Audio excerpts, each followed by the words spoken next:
Comment créer une colocation qui cartonne? Salut à toi et bienvenue dans cette nouvelle vidéo. Je vais te présenter étape par étape mon projet de colocation. On va voir ensemble exactement tous les détails. Tu vas pouvoir découvrir comment ce type d'investissement peut te permettre de gagner plusieurs centaines d'euros par mois. Reste avec moi jusqu'à la fin de cette vidéo, tu vas découvrir ce projet. D'ailleurs, si ce n'est pas déjà fait, n'hésite pas à t'abonner à ma chaîne juste en dessous. Il y a un bouton juste en dessous, tu cliques dessus pour t'abonner. Et en fait, sur cette chaîne, on parle d'immobilier. Je vais te donner mes meilleurs conseils, mes meilleures astuces pour que toi aussi, si tu le souhaites, tu puisses passer à l'action et avoir des résultats dans l'immobilier.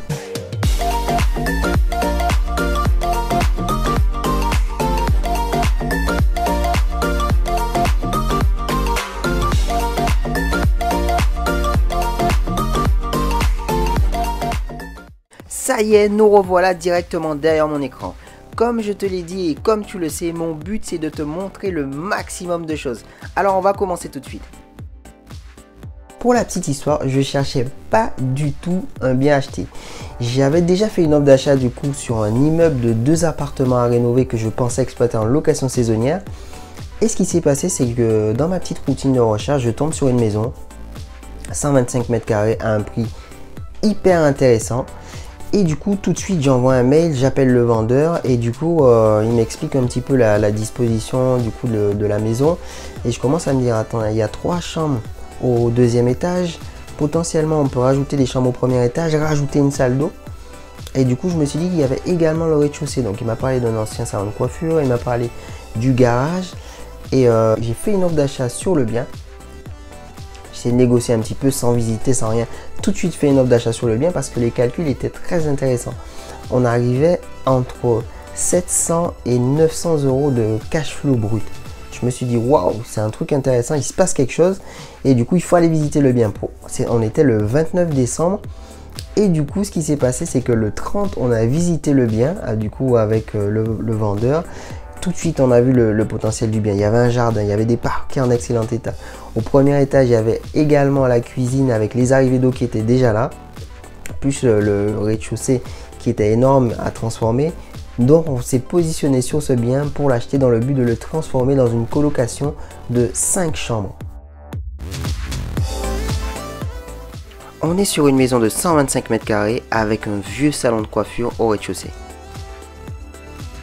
La fameuse cuisine du 1er étage et les parquets en excellent état.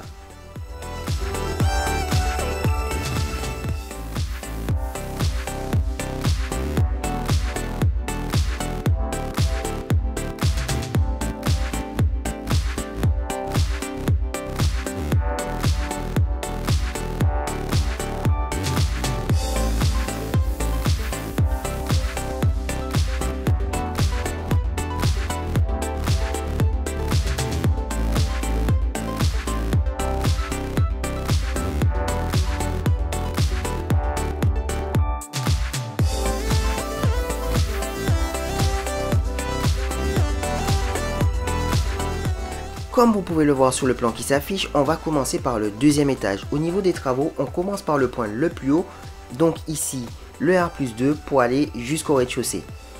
Pas de modification au niveau de la structure, ici on conserve l'existant, les murs tels qu'ils sont, mais on va quand même remplacer le WC, faire une rénovation complète de la salle d'eau, remplacer toutes les menuiseries. On va avoir 3 chambres au niveau du 2e étage. D'ailleurs, pour la petite histoire, je me suis retrouvé sans artisan pendant 3 semaines. Mon courtier en travaux qui devait s'occuper de gérer le chantier a tout simplement disparu de la circulation. C'est la raison pour laquelle vous me voyez avec mes amis sur les images en train de réaliser le détapissage pour éviter de perdre encore plus de temps.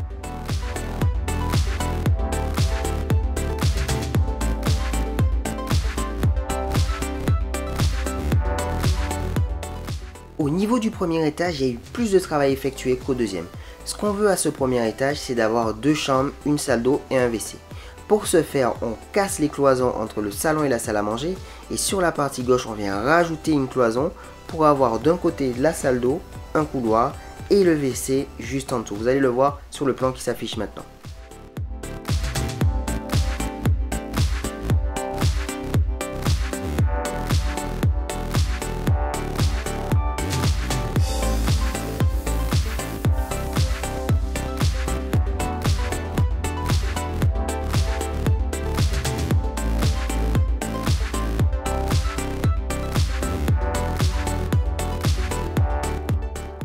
Vous l'aurez compris, au rez-de-chaussée, on veut la pièce de vie la plus grande possible.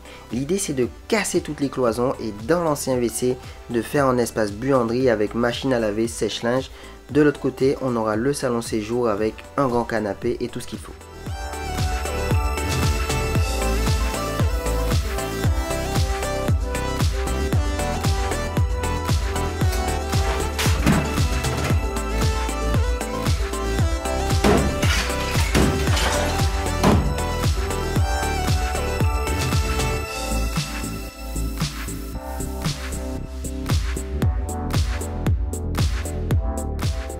Laisse découvrir sur ces quelques images le mur en pierre que nous avons découvert. C'était pour moi le plus grand moment de cette rénovation, c'était le moment où vraiment on a vraiment kiffé. Pourquoi? Parce qu'en fait c'était le plus gros problème qu'on avait sur cette maison. On avait un mur plein d'humidité à l'entrée et c'était un vrai problème. Et en découvrant ce mur, nous avons pu laisser respirer les pierres. Vous allez voir le résultat juste après. Je vous raconte pas la galère lorsque la société qui était censée évacuer les gravats m'a informé qu'elle ne pourrait pas le faire. Elle ne pouvait tout simplement pas déployer son bras mécanique parce qu'il y avait des fils électriques devant la maison. Nous avions plus de 6 mètres cubes à évacuer. Merci à toi d'avoir regardé cette première vidéo jusqu'à la fin. Dans ce projet, je souhaite vraiment te montrer mon projet de colocation étape par étape. Dans la prochaine vidéo, on va voir ensemble comment on a solutionné ce problème d'enlèvement de gravats. D'ailleurs, si tu n'es pas déjà abonné à la chaîne, n'hésite pas à cliquer. Tu as un petit bouton rouge dessous pour t'abonner et à mettre un petit pouce si cette vidéo t'a plu. À la semaine prochaine pour la suite de la vidéo. Ciao!